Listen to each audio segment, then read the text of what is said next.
Alliance Assurance, partenaire de l'invité du direct. Alliance Assurance, avançons en toute confiance.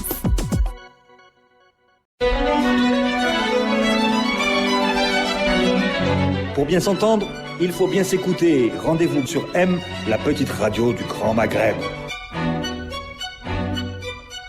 Amis auditeurs, bonjour. L'invité du direct reçoit ce matin M. Hernando de Soto, économiste, président fondateur de l'Institut des libertés et de la démocratie à Lima. Je vais m'arrêter là pour le moment et je vais souhaiter bienvenue à M. de Soto. Merci d'être parmi nous. Je suis très heureux d'être parmi vous. C'est Merci. un grand honneur pour nous de vous recevoir. Donc contrairement à la coutume, coupé ma présentation pour pouvoir en dire un peu plus ce qui vous êtes, économiste de notoriété mondiale. Bill Clinton a dit de vous un jour que vous étiez l'économiste le plus éminent, l'économiste vivant le plus éminent. C'est quand même pas mal. Ça a beaucoup bluffé mes collègues quand je les ai envoyés sur Wikipédia pour lire cela. Voilà, une manière d'attirer l'attention. Et donc vous avez consacré votre vie à étudier le capitalisme des pauvres, on va dire cela comme ça, qui sont dans les pays du Sud, dont vous faites partie, le Pérou, qui font partie du secteur de l'extra-légal, du secteur de l'informel. Vous êtes le grand gourou de l'informel et des procédés de formalisation qui permettent de fonder ou pas des capitalismes performants. Si je vous le présente comme ça, c'est correct. Oui, c'est correct. En plus, je dirais, parce qu'on est très fiers de cela, plusieurs programmes, les plus grands programmes de la Banque mondiale, comme Doing Business, Faites des affaires, c'est notre programme. Et on fait des réformes dans plusieurs pays. Donc, il y a une côté de pratique qui nous nourrit, si vous voulez. Alors, quand Hernando de Soto dit « nous », comme il est très humble, il parle évidemment du travail collectif que fait l'Institut des libertés et de la démocratie à Lima, institut qui est éminent, qui est classé par The Economics comme le deuxième think tank sur les questions économiques dans le monde, qui a obtenu 32 prix. On ne va pas pouvoir les citer, mais ils sont aussi prestigieux les uns que les autres. Vous êtes venu avec l'ILD en Algérie en 2012, en mars 2012, je me souviens très bien, j'avais fait un premier entretien avec vous à Alger. Parce que les autorités algériennes étaient préoccupées par l'informel, très préoccupées à ce moment-là. Il y avait eu des émeutes, en même temps que le printemps arabe. En janvier, Hassan, que j'ai failli oublier, tu me comprendras aujourd'hui. Oui, Hassan, c'est pas bien grave. Oui, non, mais tu as pris l'habitude. C'est partie des meubles. Absolument.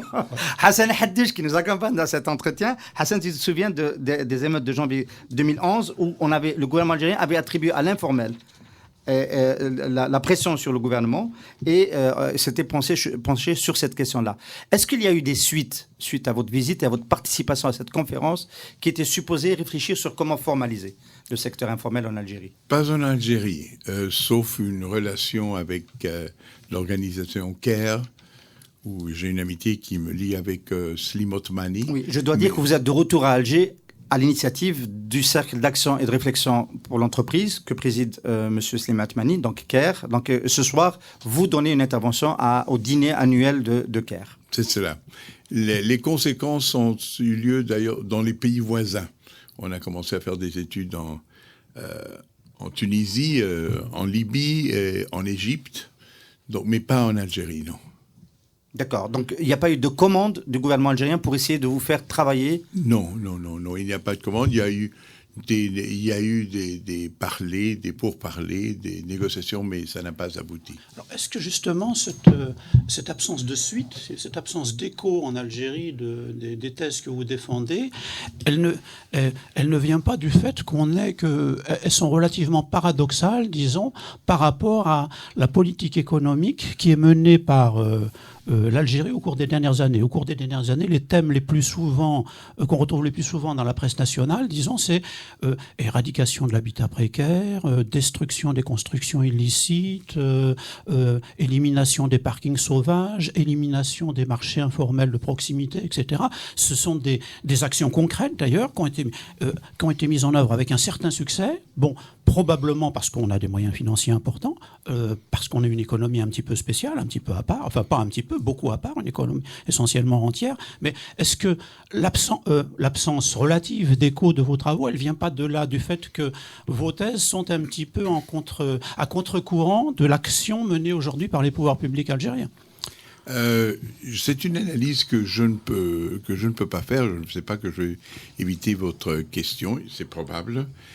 Moi, naturellement, je le regarde dans le sens de ne pas avoir pu convaincre votre gouvernement de ce qu'il fallait faire, parce que c'est pas une question de donner une théorie en général, parce qu'il y a une théorie, pas une hypothèse, une théorie. C'est un phénomène qui est universel, mais il faut le donner, le dire dans un contexte qui est celui du pays, et plutôt là, je me repentis de ne pas avoir eu le temps nécessaire de réfléchir, parce que tout venait d'une présentation très aimable que m'a fait celui qui était dans ce moment le Premier ministre de la Belgique, M. Guy Verhofstadt, qui m'a présenté à votre président Bouteflika. Et comme il nous a fait la présentation, tout s'est suivi très vite et je n'ai pas pu faire tous les arguments qui sont nécessaires, si vous voulez, pour vendre l'idée. Je trouve, parce que tous les pays ont leurs particularités, tous les pays ont leurs problèmes, tous les pays que je connaisse au commencement croient que c'est un phénomène marginal. C'est pour ça que la première étape de nos études commence par quantifier. Quand ils se rendent compte que c'est le 60 ou 70 ou 80 ou même parfois 90% de la population, les opinions commencent à changer parce qu'on se rend compte que les marginaux ne sont pas le secteur informel, sinon c'est nous. Mais pour y arriver, là, il faut avoir des numéros. Et peut-être confiant qu'il suffisait d'un bon lien à travers notre chef d'État, je n'ai pas fait mon... Vous n'avez pas un chiffre pour l'Algérie. Vous n'avez pas un chiffre pour l'Algérie qui vous permettrait de dire à peu près ce que représente l'économie informelle. Non, je n'ai pas un chiffre sérieux. Mais ce que je peux vous dire, c'est que chez presque tous vos voisins, ça circule entre le 70 et le 85%. L'emploi.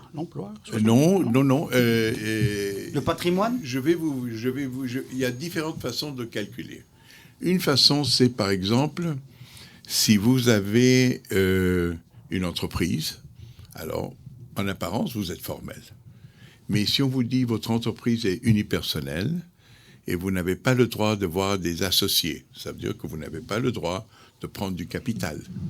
Ça veut dire que vous n'avez pas le droit de partager la propriété que vous avez contre une contribution en investissement. Si vous n'avez pas une propriété formelle sur votre bâtiment ou sur l'idée ou sur le plan que vous allez développer, alors vous n'avez pas la garantie pour avoir le crédit. Si vous n'avez pas la responsabilité limitée, ça veut dire que vous ne pouvez pas faire un petit investissement pour voir si ça marche, sinon vous jouez absolument le tout de votre patrimoine dans un seul acte de poker. Alors, vos chiffres peuvent paraître d'être un pays formel, mais au fond, ce que vous appelez des entreprises, ce ne sont pas des entreprises dans le sens d'être des entreprises qui peuvent rentrer le marché. Ça peut fonctionner entre les voisins. En plus, si c'est des compagnies unipersonnelles, comme sont la plupart de vos compagnies, ça veut dire qu'ils ont une vie qui est limitée à votre propre vie physique. Tandis que M. Wang, aux États-Unis, c'est Wang, société anonyme, il peut mourir, mais il a une succession perpétuelle. Il a la vie commerciale éternelle. Vous ne l'avez pas. Alors, l'économie informelle est cachée sous une série d'étiquettes dont l'objet est de dire qu'il y a de la formalité, mais c'est une informalité qui n'est pas fertile. Vous avez pris, dans votre trajectoire en matière académique avec l'Institut, l'habitude de quantifier cette partie qui n'est pas visible. Oui. Cette valeur cachée, ce capital mort que vous avez appelé dans votre livre de 2005, le mystère du capital. Est-ce que vous n'avez pas quand même un petit peu, objectivement, tendance à exagérer cette partie-là parce que ça va alerter plus les pouvoirs publics, non ? Non, pour la raison suivante, c'est que nous ne sommes pas dans le monde académique. Moi, avant de recevoir un contrat d'un État, je sais que je vais avoir la plupart des ministres en contre. Je vais avoir les amis du status quo en contre et qu'ils vont me combattre. Je sais en même temps que les autres contratistes, je ne sais pas, qui veulent faire ce que moi je suis en train de faire avec le gouvernement, vont se charger d'investiguer tout ça. Et non, je ne crois pas que j'exagère. Ce que j'ai, c'est une définition différente. C'est-à-dire, il y a peut-être quelqu'un qui dit que l'informel, c'est ce qui est petit. Informel, c'est ceux qui ne payent pas d'impôts. Ce n'est pas mon critère. Mon critère est ceux qui n'ont pas les outils qui sont nécessaires pour se développer dans un marché grand. C'est-à-dire qui ne peuvent pas rentrer dans la révolution industrielle telle qu'elle est définie, soit par Marx ou par Adam Smith. Ça veut dire qu'une PME, par exemple algérienne, pourrait être pour vous informelle, même si elle a un registre de commerce et qu'elle paye des impôts, elle pourrait être... Ça dépend ce qu'elle peut faire. Si elle n'est pas... ce que l'Occident a réussi, regardons les montres que nous avons, regardons les cellulaires que nous avons, les computateurs, il serait impossible dans un petit marché. Regardez votre chemise et ma chemise, il faut la produire en série pour que ça fonctionne. Ce que je suis en train de vous dire, c'est qu'il n'y a pas moyen de développer une économie en échelle qui est indispensable. C'est la définition de la révolution industrielle. Et que ceux qui ne peuvent pas le faire, pour moi, c'est le secteur informel. Et qu'on lui met 7 sauts officiels, ça n'a rien à faire. Vous avez dit qu'effectivement, le génie du capitalisme à ses origines, c'est d'avoir réduit les coûts de transaction. Justement en donnant un titre de propriété, en garantissant les transactions et en faisant qu'elles n'engageaient pas physiquement les acteurs à chaque fois. Ce que vous disiez tout à l'heure, pour M. Wang, qui peut faire des transactions, sa société continue, mais aussi il peut faire des transactions à travers la planète sans rencontrer celui avec qui il achète et il vend. Alors que quand on est dans l'informel, quand on n'est pas protégé par le droit, il y a une limite au développement de notre business à cause de cela. C'est ça, toute personne, une façon de voir, c'est que toute personne, que si je regarde mon Rolodesk, c'est-à-dire mon carnet d'adresses, j'ai peut-être 3000, 4000 personnes dedans. Et je ne me rappelle pas le nom de tous, mais je connais 3000, 4000 personnes. Ça, c'est des personnes dans le secteur informel auxquelles je suis limité. Parce qu'il y a une certaine confiance. On a la même famille, on vient du même peuple, etc. Tandis que ce monsieur Wang, le monde, et donc l'économie en échelle, et son univers, alors il peut réduire les coûts à n'importe où. Et ce qui s'est passé, c'est essentiellement ça. C'est l'économie capitaliste ou l'économie communiste qui a aussi essayé de faire du capitalisme d'État, ont essayé de le faire humainement, mais il n'y a rien à faire. Ils détruisent tout ce qui est traditionnel dans leur chemin. C'est-à-dire, tout ce qui est traditionnel est par définition presque le petit marché. Et la révolution industrielle, c'est le grand coût que nous payons les êtres humains pour être plus riches. Il y a une autre façon, naturellement, de le voir, c'est qu'au lieu d'être seulement entre frères à Sidi Bouzid ou frères dans un petit village, maintenant, nous serons frères avec tout le monde. Alors, vous m'offrez une transition. Effectivement, le gouvernement algérien ne nous a pas fait de commande en 2012. Depuis, je crois qu'il a trouvé la solution. Il a acheté la paix sociale avec beaucoup de crédit. On en parlera peut-être tout à l'heure. Peut-être. Oui, absolument. Oui, absolument. On parlera d'inclusion financière. Moi, avant peut-être d'en arriver là, moi, je voudrais... Vous n'avez pas pu convaincre le gouvernement algérien d'un certain nombre de vos thèses, mais elles ont été largement relayées dans le monde aujourd'hui, elles sont largement acceptées, y compris d'ailleurs dans les médias algériens, hein, même si les autorités algériennes, disons, n'en font pas leur profit. Bon, vous nous dites qu'il y a une sous-estimation statistique, disons, de l'importance du secteur informel. Je crois que c'est une idée qui est relativement admise aujourd'hui. Vous nous dites qu'il y a une méconnaissance des fonctionnements du marché informel, ça aussi. Bon, je crois que c'est une idée qui est relativement admise. Vous nous dites qu'il faut passer d'une conception du marché informel ou de l'extra-légal fondée sur l'éradication, l'élimination, etc., la péjoration, une conception négative, vers une conception basée sur l'intégration, la légalisation. Ça aussi, je crois que c'est, même en Algérie, c'est une idée qui est relativement admise aujourd'hui, parce qu'elle est mise en pratique par, on en parlera tout à l'heure, un certain nombre de mesures qui ont été annoncées récemment par les pouvoirs publics algériens. Bon, mais maintenant, au-delà de ces thèses qui sont vos thèses historiques, vos thèses anciennes, etc., vous avez quand même, mis en œuvre beaucoup de programme dans beaucoup de pays du monde aujourd'hui. Donc, les thèses qui datent de 10 ans, d'il y a 15 ans, effectivement, bon, je dirais, elles sont relativement connues, elles ont eu le succès que vous dites, y compris auprès de la Banque mondiale, etc. Mais est-ce que vous avez un retour d'expérience aujourd'hui? Moi, je voudrais vous dire, en matière de transition, parce que c'est notre problème, nous, aujourd'hui, en matière d'intégration du marché informel, est-ce qu'il y a des choses qui marchent et des choses qui ne marchent pas? Est-ce qu'il y a des choses qu'il faut légaliser et d'autres non? Est-ce qu'on peut prendre des exemples de choses qui marchent bien? Est-ce qu'il y a un retour d'expérience clair, si vous voulez, sur ce qui marche et ce qui ne marche pas en matière d'intégration, de légalisation? Commençons peut-être par le Pérou.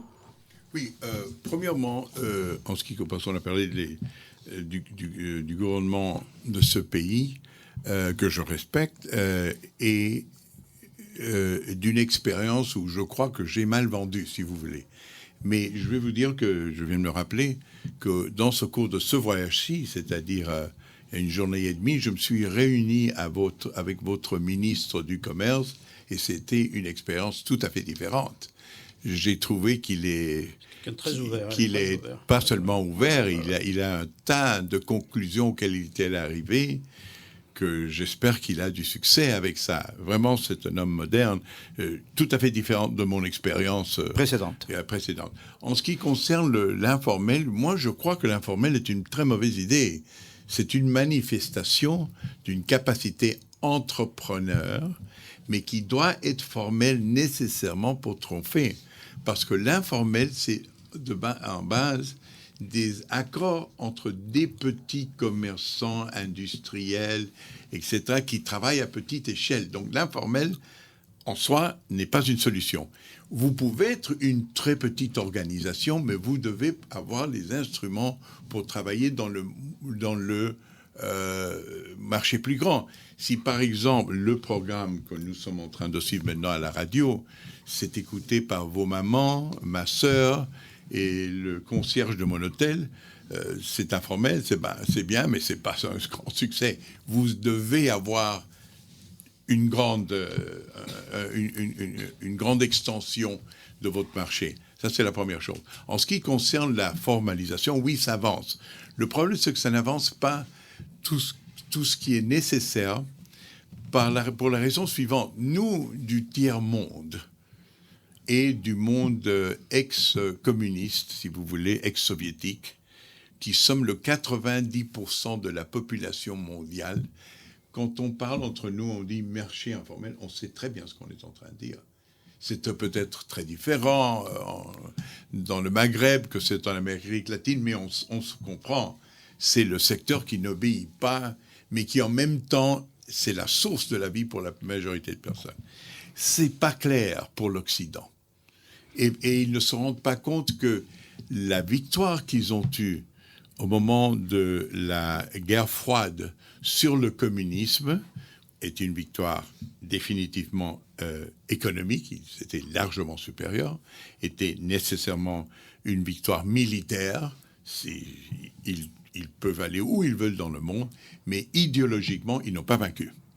Parce qu'ils n'ont pas pu intégrer la majorité du monde, c'est-à-dire... Si nous sommes dans le monde 7300 millions de personnes, il y a 1000 millions de personnes qui sont l'Occident, l'Europe et les États-Unis, plus ou moins. Il faut peut-être ajouter 2 ou 3 pays comme le Japon pour compléter. Il y a, à part ça, les tiers-mondistes, disons, occidentalisés. Nous, on parle une langue coloniale, 2 langues coloniales. On sait ce que c'est transmettre dans des autres pays. On connaît la littérature qui était Camus. On connaît tout ça. Ça fait 1000 millions. Il reste 5300 millions qui ne sont pas dedans. Et c'est la source de tous les problèmes que vous voyez, que ce soit le Daesh, que ce soit le sentier lumineux au Pérou, que ce soit la pauvreté, que ce soit le fait de l'inégalité, que ce soit les productions illégales de diamants, de pétrole, des guérillas, tout c'est l'espace que laisse l'informalité, qui n'est pas seulement un espace pour faire du petit commerce pour survivre, c'est aussi l'espace qui n'est pas dans le radar et qui ne peut pas être gouverné. Et vous, Hernando de Soto, vous dites, c'est une phrase forte de vous, les pauvres ne sont pas le problème, c'est la solution. Je dirais même plus, comme dirait un de Dupont avec Tintin, je dirais que le problème, c'est la formalité. Parce que si la plupart d'un peuple, imaginons que l'Algérie est 60 ou 70% informel, où vous, les Algériens, sont tous des mauvais garçons et filles, vous n'avez pas l'éducation, vous n'avez pas les tripes nécessaires pour savoir oublier le droit, c'est ça. Alors, dans ce cas-là, vous véritablement, il faut vous suicider, ou c'est un mauvais système de gouvernement. Je crois qu'il faut aller pour la deuxième, mais je ne critique pas le gouvernement de votre pays, je critique tous les gouvernements. Qui n'ont pas su. On ne s'est pas adapté. Et ils disaient que l'objectif dans leur vie était ras el mel. Et quand on disait, par exemple, avec la famille de Bouazizi, Mohamed Bouazizi, on lui demandait, mais il y avait un côté politique ici. Il disait, monsieur, il ne regardait même pas les nouvelles.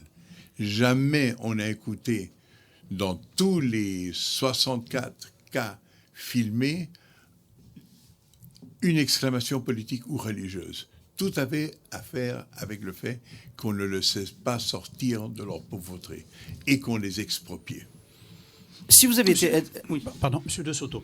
Je voudrais qu'on essaie d'être un petit peu concret. C'est-à-dire, parce qu'en Algérie, ces questions-là sont vraiment en pleine actualité. Il y a 1 mois ou 2 mois, on a fermé dans la région d'Alger, à El Harrach, le plus grand marché informel du pays. C'est-à-dire qu'il employait des milliers de commerçants et qui avait des dizaines de milliers de clients par jour. C'est un marché qui existait depuis des décennies. On l'a fermé. On l'a fermé en expliquant, et on l'a fait dans beaucoup d'autres régions du pays, c'est en train de se faire. C'est un processus qui a un certain succès. Qui marche relativement bien, disons. Les autorités algériennes expliquent qu'ils vont réinstaller les commerçants informels, ces gens qui étaient dans l'informel, ces gens qui vendaient sur les trottoirs, on va les réinstaller dans des marchés, disons, qui sont en dur, construits, etc., avec des registres de commerce qui vont être enregistrés. Ça se fait très lentement. Ça se fait très très lentement, c'est-à-dire que l'élimination des marchés se fait, la répression elle est en route, mais la construction des marchés, etc., formels, disons, c'est plus lent et ça prend plus de... Est-ce que c'est un processus que vous approuvez? Est-ce que cette démarche-là est une démarche vertueuse, ou bien est-ce qu'on fait complètement fausse route quand on fait ça? Non, je ne crois pas que vous faites complètement fausse route, mais je ne peux pas vous répondre sur le côté algérien parce que je ne connais pas. Mais je peux vous parler des autres côtés qui lui ressemblent. La première chose, en ce qui concerne les marchés de commerce, comme Dubaï, Souk Dubaï, etc., c'est ce qui nous impressionne le plus parce qu'on voit une agglomération terrible de gens. Mais c'est au fond, vous allez voir, avec le temps, je crois, que c'est le plus petit qu'il y a. Les commerçants sont une très petite partie de la population. La partie plus intéressante, c'est l'industriel et l'agricole. Mais vous allez voir ça avec le temps. Mais comme c'est la présence qu'ils ont dans les rues, ils bloquent les rues, il est clair qu'ils ne payent pas d'impôts, qu'il y a des bakchiches, il y a tout ça. Ce qu'il faut prendre en considération, c'est la chose suivante. Généralement, la personne qui est dans tous les autres pays que je connais, il y a une moyenne, ça sort des moyennes, et le marchand qui reste sur la voie publique, le trottoir, la rue, où il ne devrait pas être, parce que ça nous appartient à tous, reste que 13 ans. Le temps nécessaire pour trouver un lieu où il peut abriter, où il a de l'eau courante, il a de la 13 ans, vous dites 13 ans. Réfrigération. Il reste 13 ans en moyenne. En moyenne Ah ouais. pour accumuler l'argent pour avoir des dépôts plus grands. C'est un calcul que vous avez fait au Oui, Pérou? oui, dans le Pérou, dans plusieurs ans. Il y a parfois des moyennes, vous savez. Il reste 13 ans Il y a en des moyenne. moyennes. D'accord.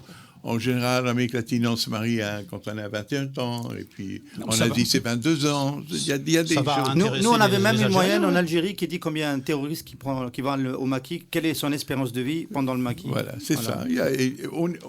Parfois, on ressent beaucoup mieux aux termites qu'aux individus humains. Mais c'est comme ça. Au bout de 13 ans, qu'est-ce qu'il fait alors ensuite? Alors, au bout de 13 ans, Il se formalise d'une certaine façon. Il veut sortir de la rue. Qu'est-ce qu'il y a dans la rue?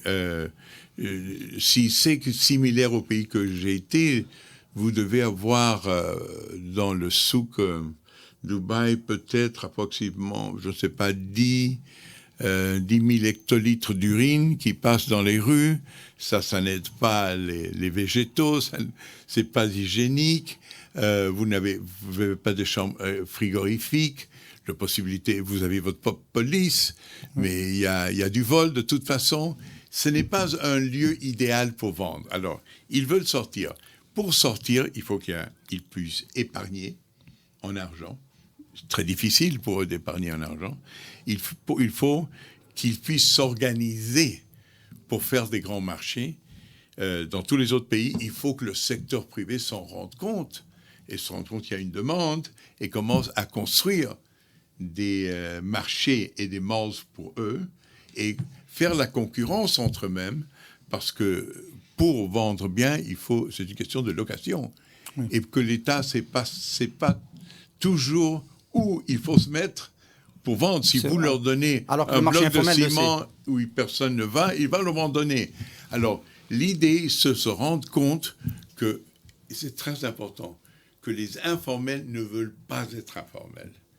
La preuve, c'est la migration de nos pays vers le Nord. Chez nous, les Latino-Américains, je préfère parler des Latino-Américains parce que je ne connais pas l'Algérie, mais chez nous, les Latino-Américains, on est quelques 80 millions qui sont passés à l'Amérique du Nord dans 15 années, et tandis que chez nous, tout le monde fuit le droit, fuit la loi. Quand on est aux États-Unis, les Latino-Américains marchent depuis Austin, Texas, jusqu'à Chicago, en réclamant leur droit d'être documentés et de formalisés. Donc le problème n'est pas qu'ils ne veulent pas la loi. Le problème, c'est que la loi ne le veut pas eux. D'accord. Ouais. Et là, ça nous conduit au doing business, là, justement. Alors, est-ce que la sortie dont vous parlez, la sortie de l'informel est-ce que les solutions, on peut rapidement sur le gouvernement algérien. Le gouvernement algérien a tenté une amnistie fiscale cette année, 2015, et il propose à tous ceux qui ont des capitaux qui n'ont pas déclaré, c'est de la fraude fiscale en général, c'est de l'évasion fiscale, de ramener ça dans le circuit bancaire et d'avoir juste un forfait de 7% à payer seulement. Voilà, c'est ce dont vous parlez. Est-ce que c'est des mesures d'inclusion financière qui ont des chances de faire avancer les choses? Peut-être, je ne connais pas le contexte. Ailleurs dans le monde, ça s'est fait, les amnisties fiscales? Je vais vous dire ce qui se passe. La meilleure façon de savoir quelle est la solution, c'est d'établir un contact avec les informels. Ils vont vous le dire. Parce que vous ne savez pas si le problème est une loi, un édicte, un règlement. Dans mon pays, on fait 30 000 règlements par année. Ça veut dire 106 par jour. Comment découvrir quel est celui qui coince et qui fait mal? La démocratie, c'est pas seulement le droit à lire ceux qui vous représentent, c'est le droit de se manifester et qu'ils écoutent. Alors, tous les systèmes de l'Occident, le référendum, ce qu'ils appellent, les Japonais l'appellent shingikai, les Anglais l'appellent surgery, comment to notice spirit, se disent les Américains, c'est tous des moyens administratifs pour que le politicien soit informé jour à jour où est le problème, où est le coût et le bénéfice d'un droit. On ne devine pas cela. Il faut le trouver. Une fois qu'on a trouvé, on peut à ce moment dire oui, c'est un problème d'impôt. Mais beaucoup de fois, par exemple, nous, on a fait des réformes en Amérique latine, on n'a pas touché les impôts. On n'a pas touché les impôts simplement parce qu'il y a une correspondance que je n'ai pas encore réussi à mettre dans la théorie, que la hauteur de les impôts que ne payent pas les informels dans un pays est plus ou moins précisément, presque avec exactitude, la quantité de bakchiche qu'ils payent. C'est-à-dire, le choix est plus tard là, n'est-ce pas? Alors, la question est, est-ce que c'est 7%, est-ce que c'est 8%? Je ne sais pas. Mais si l'étude était à ma charge, ce que je ferais comme calcul, c'est qu'est-ce que vous payez pour être informel? Quel est le coût de n'avoir pas de responsabilité limitée? Quel est le coût qu'au lieu de que vous pouvez vous associer avec un collègue intelligent, vous devez parler avec votre frère qui est un artiste, n'est pas très intelligent, et devez faire des trucs en famille. Quel est le fait, si vous avez dans probablement Souk Dubaï, disons, 37 formes de faire des accords, à différence d'un citoyen formel qui a une seule forme. Il faut évidemment homogénéiser. D'ailleurs, je vous donne un exemple. Aux États-Unis, quand l'électricité commençait, il y avait 37 Prises, oui. prises. Oui. N'est-ce pas? Voilà. Alors, un ingénieur, un ministre, je crois que c'était de l'industrie, sorti, il a dit 36 prises. Non, une prise, un voltage, une seule nation. Alors, il faut aussi standardiser, il faut qu'on se comprenne. Oui. Alors, la formalisation, ce n'est pas une question de deviner si une personne pauvre, que c'est peut-être les impôts, croyez-vous, parce que j'ai appris ça à Harvard. C'est de la macroéconomie. C'est littéralement un procédé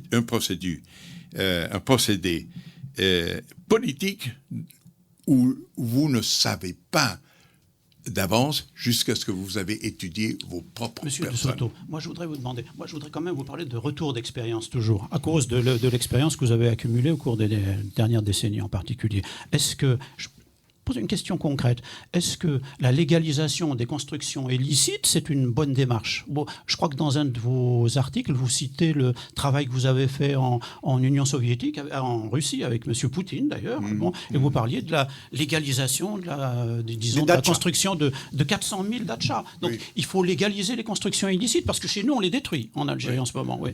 Il faut les légaliser, mais bien les légaliser. C'est-à-dire, par exemple, hier, on a été avec mes amis journalistes français, on a visité Hamiz, je crois que ça s'appelle. Hamiz, oui. C'est une plateforme offshore. C'est une plateforme offshore, c'est exact. Alors, on a regardé et on est parti et on a commencé à voir les bâtiments, mais pas en face, de côté. Alors, de côté, où ils n'ont pas couvert ça avec du ciment, on voit que c'est un type de brique par étage. Ça veut dire qu'ils n'ont pas épargné, sinon, en argent, ils ont épargné en briques. On a vu que dans tous les bâtiments, il y avait des sacs de ciment dessus, et des briques, et du fer. Qu'est-ce que ferait une personne normale dans un pays développé, ou un secteur développé, si vous voulez, de l'Algérie? Il épargnerait en argent, où il reçoit un certain taux d'intérêt, et il construit quand il est prêt. Si on est en train d'épargner avec des choses qui n'ont pas de vente, ce que ça vous indique, c'est la chose suivante. Que quand vous allez légaliser, ça veut dire légaliser d'une façon telle que ce titre de propriété peut être utilisé comme garantie pour avoir du crédit. Et il doit faire une performance, pas seulement de que vous dites ne mettez pas en prison, sinon je dois pouvoir, avec ce titre, créer du capital, générer les garanties pour avoir du crédit, et un tas d'autres choses. Donc ce n'est pas une question de simplement dire vous possédez. C'est est-ce que je peux rentrer dans le marché des capitaux pour créer de la valeur ex nihilo. Mais monsieur Soto, il faut tout légaliser, toutes les constructions, même par exemple les constructions illicites sur les terres agricoles, il faut les légaliser aussi? Ah mais bien sûr. Mais bien sûr. Laissez-moi vous dire, le coût de commencer une construction illicite est extrêmement haut. Il faut s'organiser avec la famille pour faire une présence, les enfants premiers, pour qu'il n'y ait pas de photos inconvénients pour le maire ou les autorités. Il faut vivre mal, jusqu'il y a un toit dessus. On est à l'insécurité, la femme ne peut pas travailler, doit rester pour superviser. On met les meubles premiers, l'infrastructure après. Vient le gouvernement après 5 ans et dit c'est inévitable, on va leur mettre de l'électricité et de l'eau. Pour ce faire, il faut détruire la rue de nouveau, il faut détruire les murs de nouveau. Et en finale, si vous voulez, on met le chat et le chien. Ce processus, dans les pays que nous connaissons, est 3 fois plus cher que simplement dire j'achète un terrain et quelqu'un avec l'expérience va me le développer. Et donc, vous êtes donc pour que ça devienne du capital, tout simplement, parce qu'il y a un investissement. C'est ce que vous êtes en train de décrire. C'est un investissement. Je veux dire que quand il y a des normes standards, il y aura une partie de la population qui va se spécialiser à la construction. Ce qu'il y a avec une personne qui doit construire sa propre maison, qui doit construire son propre système d'eau, son propre système d'électricité, c'est leur anti-spécialisation, c'est le pré-marché, c'est le pré-20e siècle.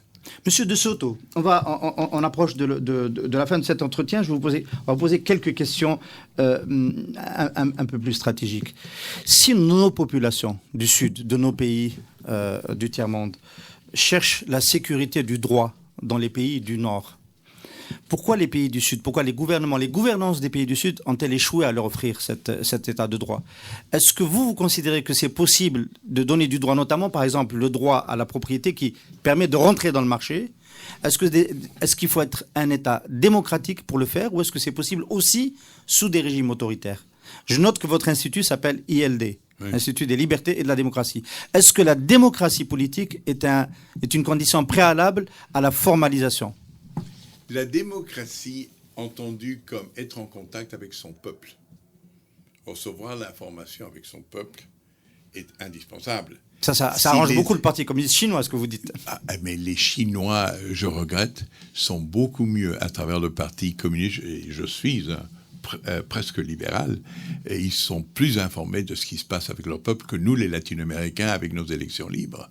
Parce que nous élisons nos présidents de listes approuvées par un comité central et nous ne donnons aucune condition à la forme comme ils vont donner leur règlement. Et mon président du Pérou, je vais me saigner au Pérou parce que mes ennemis, j'essaie de les concentrer là, ils peuvent émettre chaque jour 106 règlements. Sans aucune contestation que ce soit, sauf le scandale, naturellement. Ça, c'est la presse. Mais il n'y a pas de processus comme dans les pays occidentaux. Alors, ce que nous faisons, c'est élire des dictateurs chaque 5 années. Alors, au moins, on a une relève. Mais ce n'est pas la démocratie en Europe, aux États-Unis, c'est le continuel référendum, examination d'une loi, consultation de la loi avant qu'elle sorte. Alors, et ça prend beaucoup de temps. Ça prend. Alors, la preuve qu'on peut faire une avance économique sans un procès électoral très ouvert, c'est Singapour. Vous allez voir le ministre de Singapour, l'ambassadeur venir se plaindre. Les Chinois, la Corée et tout ça. Mais en ce qui concerne leur développement économique, ils consultent tout le temps. Alors c'est une autre forme de démocratie. Non, c'est-à-dire moi je préfère avoir la démocratie politique et économique en même temps. Mais ce que je veux dire, je ne peux pas vous nier qu'en Asie il y a des gouvernements qui sont très autoritaires et qui ont fait du progrès.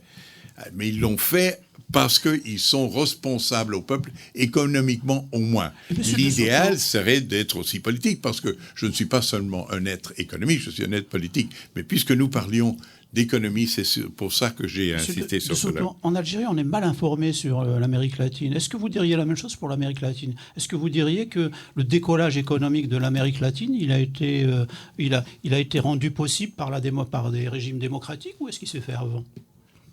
Non, la démocratie a eu beaucoup à voir dans notre cas, parce que ça a été très inspiré par les États-Unis. Alors les pays qui sont en grande croissance en Amérique latine, c'est le mien, le Pérou, qui est celui qui croît le plus. Il y a la Colombie, il y a le Chili et il y a le Mexique. Et là, c'est allé de main en main. Ce n'est pas parfait dans des lieux, mais là, les choses sont allées ensemble. Pour moi, ça, c'est l'idéal. C'est-à-dire le modèle occidental qui a la démocratie économique et la démocratie politique. Le fait, c'est que c'est les pays où fait un coup d'État et rentre dans des élections et demande à la plupart des Vénézuéliens de voter pour lui, et ils votent pour lui, et constamment, ça veut dire qu'il a touché le nerf où il y a eu de la discrimination. Nous n'avons pas, par exemple, chez nous, c'est pas comme les États-Unis ou l'Europe, où les députés partent de districts, de régions précises. Chez nous, ça part d'une liste politique. Nationale. Donc, nationale, ce qui veut dire que les députés doivent leur place aux chefs politiques, pas à leur peuple. Alors, il n'y a pas le feedback, le retour qui est nécessaire pour s'informer et prendre des bonnes décisions. Alors, beaucoup de démocraties latino-américaines trichent. Et l'apparence est là, les élections sont là, mais les moyens d'être responsable et d'être sanctionné et d'éviter la corruption n'est pas là du tout. Le pouvoir politique est absolument énorme. En plus, l'Occident ne reconnaît pas ça et nous donne, par exemple, des entraînements avec des juges. Mais chez nous, en Amérique latine, c'est le droit romain. Les juges n'interprètent pas. Ils prennent des décisions sur des articles précis. Alors, ça nous est égal qu'on nous entraîne ou non. Le Congrès, on voit les gens du Congrès ou du Parlement à s'entraîner à l'extérieur. C'est bien, mais ils ne sont pas élus ils ne sont pas élus par le peuple directement. Ils sont élus par un symbole politique. Donc le Venezuela, pour répondre à Hassan Haddouche, c'est pas la faute à la démocratie, c'est la faute à quelque chose de plus compliqué. Non, c'est à la faute que la démocratie, il est temps qu'on la définisse. Quand on dit la voix du peuple, comment est-ce qu'elle s'exprime et quel droit et quelle protection a le peuple, qui est tout à fait différent. Écoutez, il y a autre chose. Le pouvoir exécutif dans mon pays, je répète, et c'est le cas de toute l'Amérique latine, sort 30 000 décisions par année. Et tout le monde se concentre sur le Congrès, qui sort que 300. Le problème, c'est est-ce que l'exécutif est sous contrôle ? Ce n'est pas est-ce que le Parlement est en contrôle, parce que ça se voit tous les jours dans les journaux. Est-ce que l'exécutif ? Et ça, on a su détourner, nous, et organiser la démocratie pour que, essentiellement, elle soit contrôlée par un pouvoir exclusif. Monsieur et le De Soto, résultat, c'est le manque de transparence. Monsieur De Soto, vos travaux et les travaux de votre think tank, l'ILD, ont beaucoup contribué à faire avancer les problématiques d'intégration des pauvres dans le monde. Peut-être qu'un jour, vous allez avoir le prix Nobel d'économie, c'est ce qu'on vous souhaite. Est-ce que vous revenez nous rendre visite à Radio M une fois que vous serez nobilisé? Bien sûr que oui. Ça serait très sympathique, je ne le dis pas. Non, mais bien sûr que je serai ici. Je sais que je suis entre amis et je vous prie de m'excuser. Je n'ai pas parlé en connaissance de l'Algérie. Je me suis basé sur les cas que je connais. Mais c'est ce que nous recherchons le plus, votre expertise. La prochaine fois, vous aurez eu des contrats. Ce sera pas le problème. C'est des contrats non profit. On n'a pas jamais fait un profit. Monsieur De Soto, merci beaucoup d'avoir été l'invité du direct. Merci beaucoup, monsieur.